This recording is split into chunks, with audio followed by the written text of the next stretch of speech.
I know that this year at Ernesto, you've wanted to spend some time talking to great debate trainers and coaches about training in the field, and particularly as the great debate is really growing. We often tell families and schools that the great debate experience is different from high school speech and debate, both on the training side and on the participant side. Why is that? Well, the great debate provides our community of young men and women with a community stage through which they can begin to acquire skills that are relevant to their development, competencies that are relevant to their development as future Latino leaders. They can establish a knowledge base about their community that are relevant to their development. We have to put this in perspective. Latinos are the fastest growing population in the United States. There's no doubt. The year 2050, 1 out of every 3 will be a Latino surname, which means that we have to make sure that we develop a pipeline, and that pipeline is replete with talented, skilled, college-educated young men and women who not only follow professions, but more importantly, have a community calling and come prepared with the insight and the skills and the abilities to mobilize communities, help guide communities, help contribute to the quality of life of the people who live in those communities. So at NHI, we have a series of leadership experiences. So why in freshman year communications? Why is that debate the first game? Because we have to become very, very effective communicators. You know, one thing is to have ideas, one thing is to think you have answers, and the other one is to do it in a way in which it inspires others to change with you. It's got to be done in a way that causes others to think in non-traditional ways. It has to be done in a way that changes current beliefs and replaces old beliefs with new invigorating beliefs. And unless we can communicate what changes we ourselves need to undergo, well, leadership means very little at that, because you reach a point of community stasis, meaning no movement, no realization of new thought, and therefore stagnancy.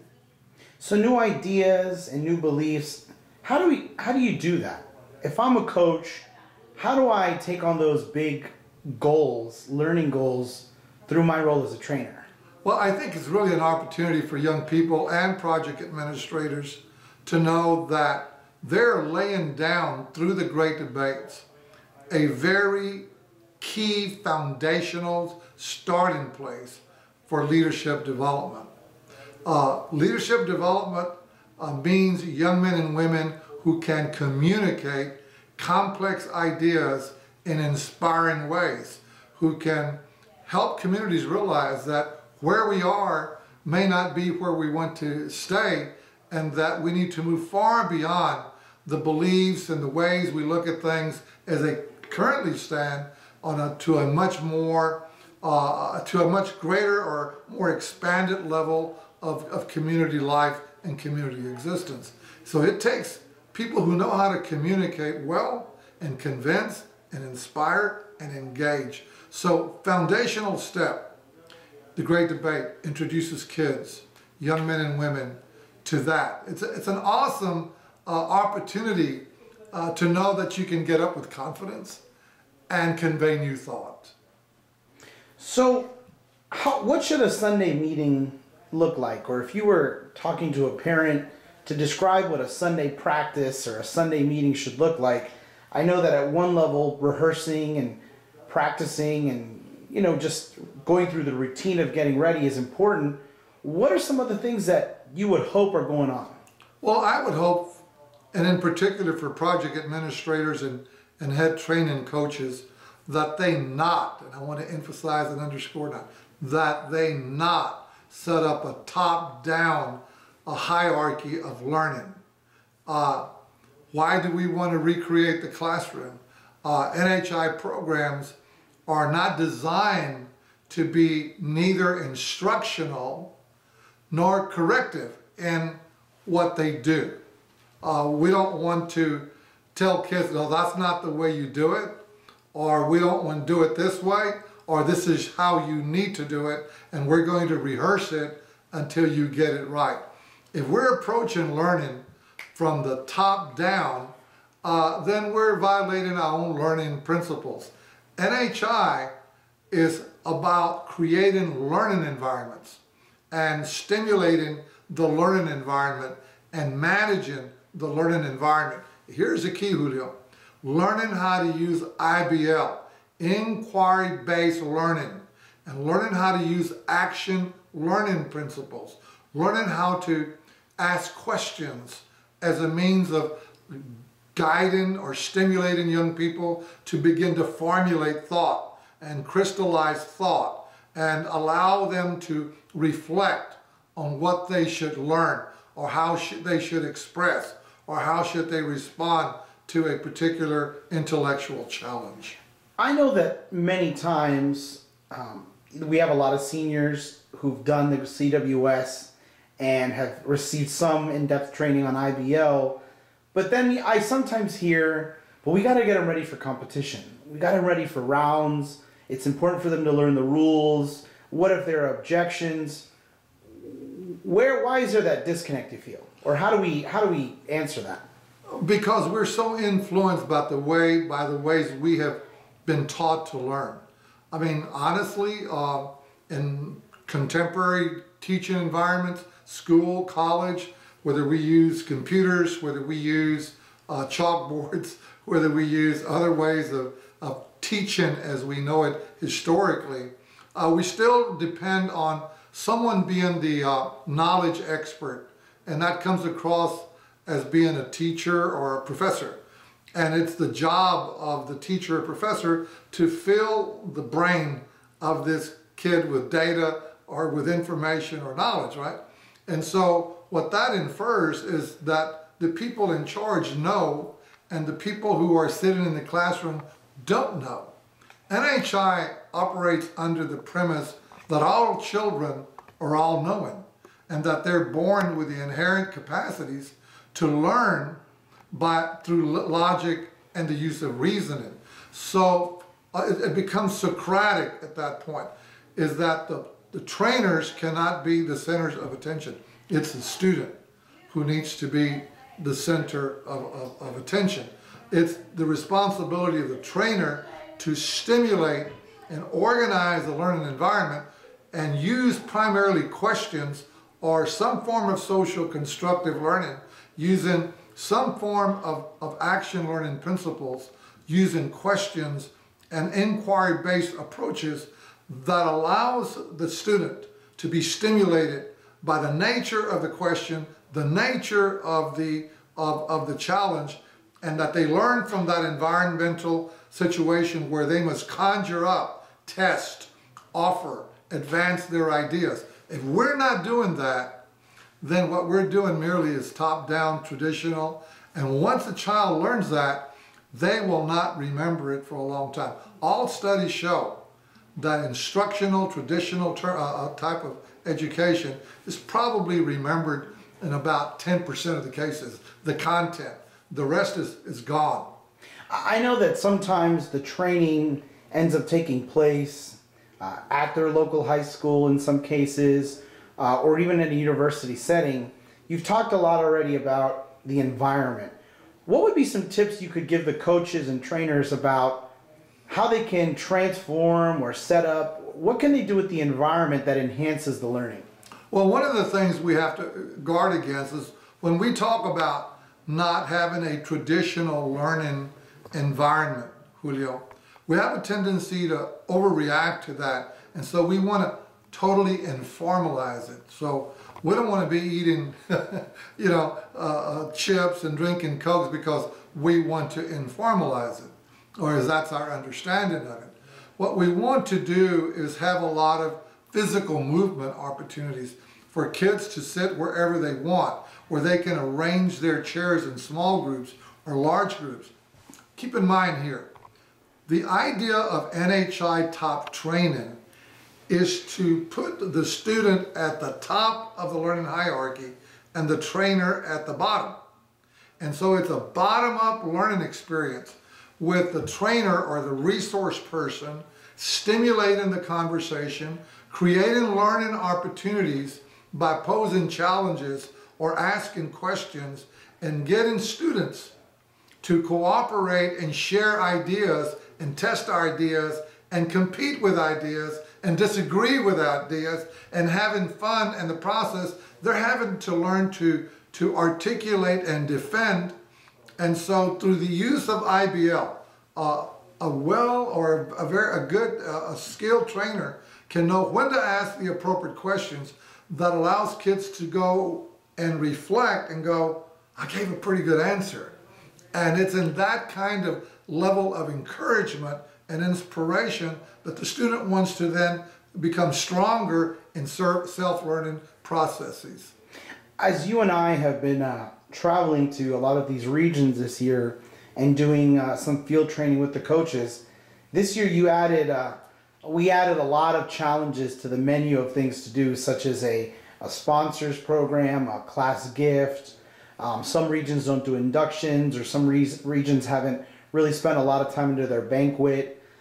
There's a public relations program. What does any of that have to do with the Great Debate?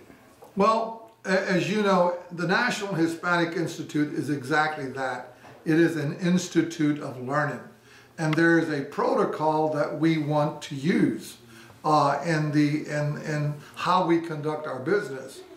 We want to make sure that we have a weekend series or that we have an induction to formalize and send a clear message to parents and students that this is serious business. This is just not a social get-together. Yeah, we want them to put on a coat and a tie, and we want them to look professional, and we want them to anticipate. We want them to be inspired. We want messages delivered. So therefore, the induction.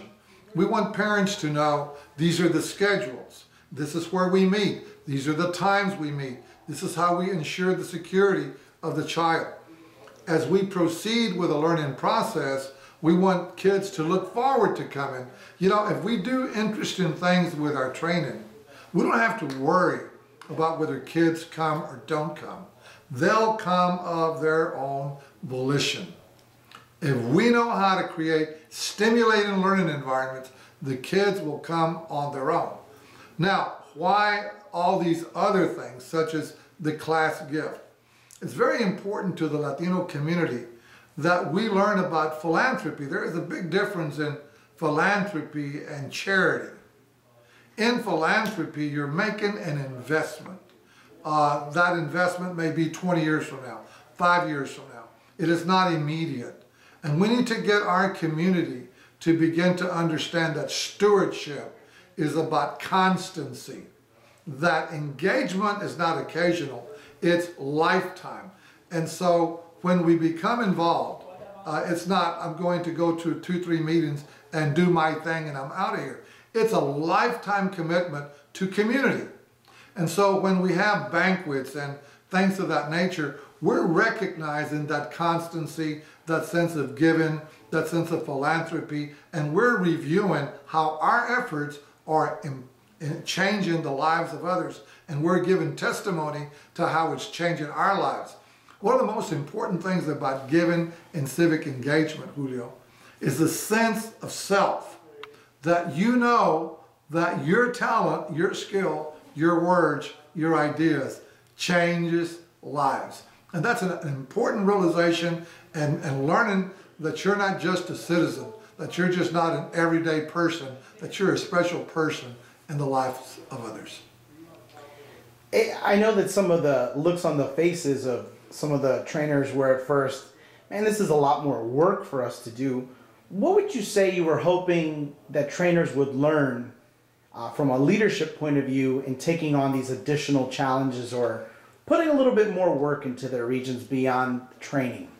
I think that all too often we look at the Great Debate like some Little League program that you're going to show kids some basic fundamentals. You're going to bat a few things. You're going to teach them what a glove is. You're going to get into the league, and at the end you're going to give everybody a trophy and everybody goes home. We want to inject a very strong point that engagement in community life is a lifelong endeavor. It is not something you do just during the summer. It's like I tell kids without having to get spiritual about it, you know, being a Christian is forever.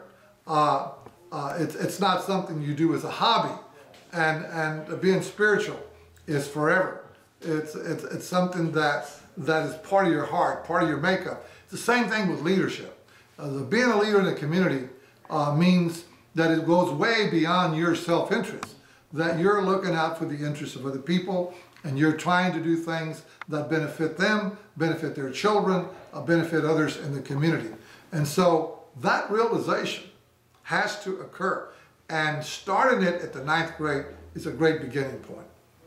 I know that this year you wanted to make sure, well, the whole organization wanted to make sure that everybody's learning. Everybody is a learner, from you, me, the new participants, the project administrators.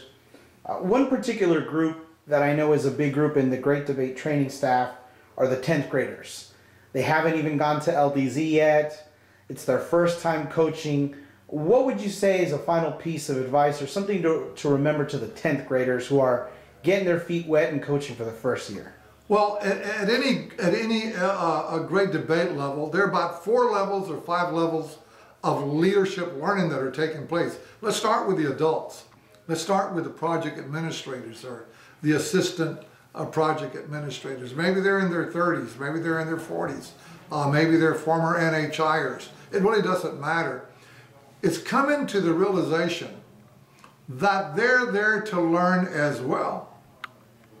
They're there to learn how best to enthuse and to inspire. And they're there to make sure that the learning environments that have to be set up must be set up by the people who are helping them, the senior counselors, the coaches, the assistant coaches, the logistics. So the second learning group are all the student volunteers. They have to learn about project management, community relations, fundraising, philanthropy. They have to learn about marketing, about creating learning environments. Those are important learning experiences for the support staff that carries out a great debate.